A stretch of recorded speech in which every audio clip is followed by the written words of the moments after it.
Қайырлы күн достар, баршаңызға сәлем, каналыма қош келдіңіздер. Бүгін сіздерге ерекше сусынның жасалу жолымен бөлісемін. Дәмі де ерекше, иісі де ерекше болып шығады. Ауырған уақыттарыңызда тәбетіңізді ашатын, иммунитетті көтеретін сусынның бірі. Жасалу жолы оңай, небәрі 3-ақ ингредиенттен жасалады. Міндетті түрде жасап көруге кеңес беремін. Рецепт ұнап жатса, видеоны толық соңына дейін қарап, менімен бірге болыңыздар. Алдымен газ отымызға толтырып су құйып қайнатамыз. Және де қақпақтарымызды қайнаған суда 1 минуттай қайнатып аламыз. Бізге осындай күлгін түстегі базилик қажет болады. Орысша айтқанда фиолетовый түстегі. Міндетті түрде осындай түс болу қажет. Енді барлығын жақсылап жуып тазалап аламыз. Және де осындай құрғақ банкімізді дайындап аламыз. Банкіні буламаймыз ешқандай. Дайын банкімізге базиликтерімізді бірдей қылып саламыз. Мен 2 банкіге міне осындай алып салып алдым. Енді осының үстіне 130 грамм қант саламыз, яғни әр банкіге 130 грамм.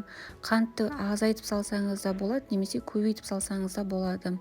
Және де лимон қажет болады. Менде кішкентай лимон болғаннан кейін әр банкіге 2 штуктан саламын. Егер сіздерде үлкен болып жатса, онда 1 штуктан салсаңыз жарайды. Және де лимонның ортасындағы тұқымдарын міндетті түрде алып тастаймыз. Себебі тұқымы қышқылдау дәм беруі мүмкін, сондықтан алып тастаңыздар.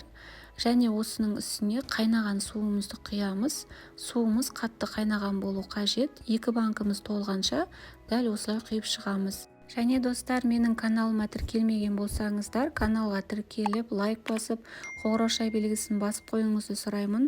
Апта сайын арнамда осындай ерекше рецепттермен бөлісіп тұрамын. Соның бірі қарбызды қыста банкіде қалай сақтаймын, сол туралы рецепт түсірген болатынмын. Бұл да ерекше рецепттердің бірі. Осы рецепті қарап көруге кеңес беремін. Сілтемесі осы жерде көрсетілген. Осының үстін бассаңыз, толық рецептісін көре аласыздар. Және де видео рецепт ұнап жатса, менің каналыма лайк басып, комментарий жазуды ұмытпаңыздар. Қайнаған су құйғаннан кейін 1-2 минуттан кейін базиликтің түсі шыға бастайды осылай. Енді банкіміздің қақпағын жабамыз. Ол үшін осындай банк жабатын закрывашканы қолданамыз. Қақпағын жақсылап жабамыз, ешқандай ауа кіріп кетпейтіндей толық жабылғанына көз жеткіземіз.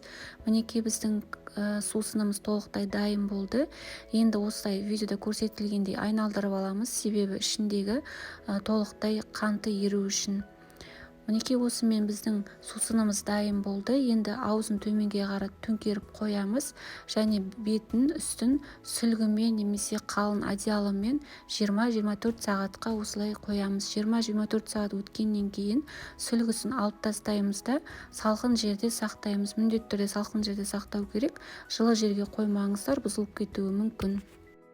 Мінекей достар, жасалу жолы өте оңай, ерекше сусындардың бірі. Бұрын соңды жасап көрмесеңіз, жасап көруге кеңес беремін. 1 банкі жауып эксперимент ретінде жасап көріңіз. Ұнап жатса, тағы да жасап аласыздар. Видео рецепт ұнаса, менің каналыма тіркеліп, лайк басып, қоңырау белгісін басып қойды ұмытпаңыздар. Және төмендегі комментарий бөліміне өз пікірлеріңізді жазуыңызды ұмытпаңыз. Сіздермен болған Аягөз.